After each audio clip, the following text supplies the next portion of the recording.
Hey guys, Katie Conley here. I know so many of you guys as educators are sitting at home right now trying to wrap your head around how you guys are going to teach virtually. And I don't know how many of you guys know, but after teaching for 10 years, teaching math for 10 years at Diamond Bar High School, I decided to take a couple years off to stay home with my boys. And then, of course, got the bug, felt like I wanted to get back into the teaching world again. And so the last 2 years, I have been teaching virtually at an online charter school. And the reason why I wanted to spend some time talking with you guys today is because I have spent so many nights trying to figure out what is the best way to virtually give information to students to get them to learn. And I wanted to show you today a little bit about that tool. It is Desmos. I'm sure many of you guys have used it before, and it is such an awesome tool. Desmos was originally made for math teachers, but I know that it can be used across so many different curriculums. English, I could see it being used in foreign language classes. I could even see it being used at an elementary school level, and I'm going to show you why. So just a little bit of background information to why I started doing this. At my online charter school, we didn't see the kids every day, which I'm pretty sure is something that's going to happen to you guys. You're not going to visually get to teach your lessons to students every single day. But of course, you're going to have to get material to them somehow. And what I love most about Desmos is you can use it in both fashions. So you can teach using Desmos Live. You can also give it to students and they can go through it at their own pace. So you can use it synchronously and asynchronously, which is so amazing. And you can do it using the exact same lesson. Okay, so what I want to do with you guys right now is I just want to show you a lesson that I've already created.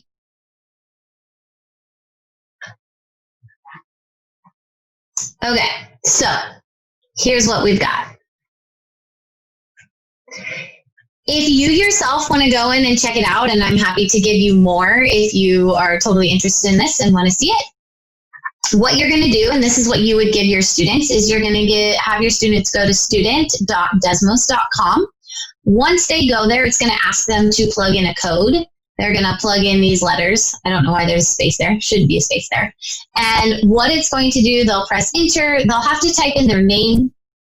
There's some interesting things about having an account versus not having an account. I can go into that more in more detail later.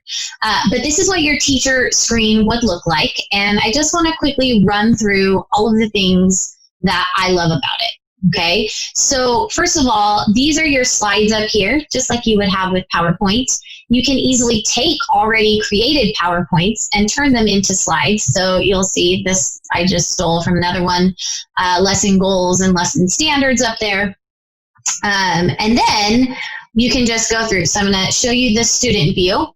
I usually start with some big question to ask. This lesson happened to be on slope. I do currently teach Algebra 1. And kids can just write whatever. And then I follow that up in this lesson with a cool video from YouTube. I just found a YouTube video on slope that I really liked and wanted to play it. So I clicked it.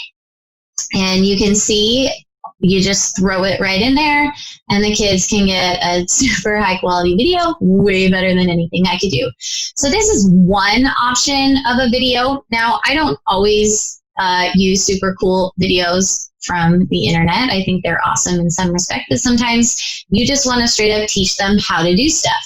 So the other option with videos, so let's move over here. This is a question I wanted to see if the students would know. And again, Desmos is an amazing tool for math teachers, but I will explain to you why I think it can be awesome for all subject areas. This question asked for students to give me the slope of the line between the points. So clearly, I wanted them to just find the slope for me. But we all know students can't always remember, or maybe they did it backwards, they did run over rise, whatever have you. And you'll notice on the next slide, I have a video. And in this video, it's literally, guys, just me recording on my computer screen. Can also show you how to do that in another video, how to do it. And I think it's so important for our students to be hearing quality teachers giving them instruction, which we as educators are usually good at filtering that. Not always the case of our students. So I liked having the ability to do both, to pull, cool, fascinating, exciting videos for the kids, but also just videos of me straight showing them what I would have shown them if they happened to be in class that day. Now, there are other options of things that you can put in there. One of my favorites is the card sort.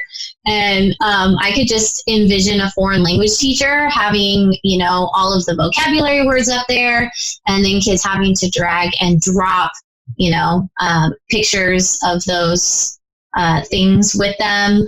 I could see a kindergarten or any elementary school teacher grabbing their favorite stories that they typically would be reading during class time, throwing them in here, and then students could answer questions about what they did. I don't know, you guys, I'm not an elementary school expert.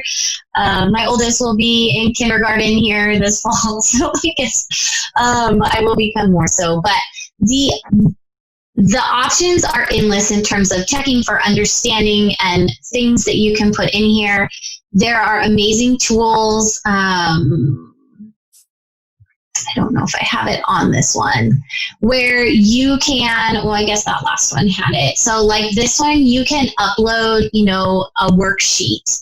And kids can color over the top of it or write over the top of it. You could take some sort of reading document. Kids can highlight it with the different colors, underline, so on and so forth. So Desmos has been, at this point, sold basically to just math teachers. But guys, the options are endless. I want you to know that. The options are endless. All right, and then one of the last things that I wanted to show you guys, because I know that you guys are all like, oh, that's cool, Katie, but how could you actually use this in a live class? So I want to show you, this is from one of my classes from last year. You'll see I am able, you can split it up, like if you wanted to do period 1, period 2, period 3, period 4, if you want all your students to be in the same one. I mean, the number, this had 89 students in it.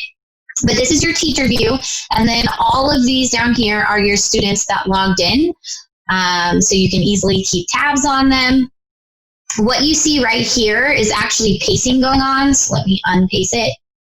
If you were going to give this to students to do on their own, you would want to unpace it, but let's say, that day you were going to see half of your students, and you wanted to go through it live with them, you would just project this, which is totally...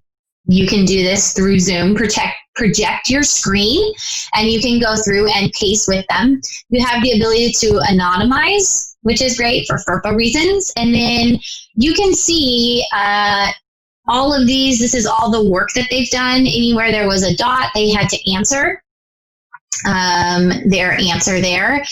You can scroll through if you do have like a multiple choice question or students had to put in, you can see it puts an X if they got it wrong, a check if they got it right. So super easy to quickly check for understanding there.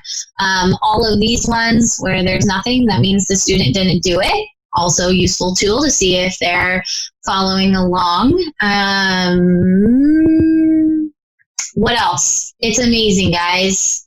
It's amazing. This is another example of, I took a picture of one of my PowerPoint slides, and then you can see we're looking for X and Y intercepts. So you can easily, do the work right here. The mouse isn't amazing, but it gives you an idea of if they know what they're doing. They can draw quick sketches on there, so on and so forth. So guys, I love this. And I'm sharing this with you guys primarily because I have looked at a lot of virtual teaching techniques. I love Desmos. It's going to be around a while. This Desmos is actually the calculator that is used on the CAFS test. So our Common Core tests at the end of the year, they do use Desmos often with graphing. So many of the math middle school and high school teachers are already using it. Desmos, if you Google teacher blogs and Desmos, you're going to see so many amazing things. They have a group of teachers that create lessons for everybody. So you'll see here, these are already created ones where you can pull some of these, like you just copy and paste them in if you are a math teacher and want to use those different activities. I love it. I love it so much. And I'm not trying to sell you guys on anything. I literally just want you all to know this useful tool. It's amazing. It can be used across all subject area. And I'm going to make a few videos to help ease it if it's something. And if it's something that you feel, you want to use more, definitely just get in touch with me. And I'm here to answer any questions if you have any. Have a wonderful day, guys. Good luck. This is a crazy, crazy time, and we're all going to do the very best that we can to get through it.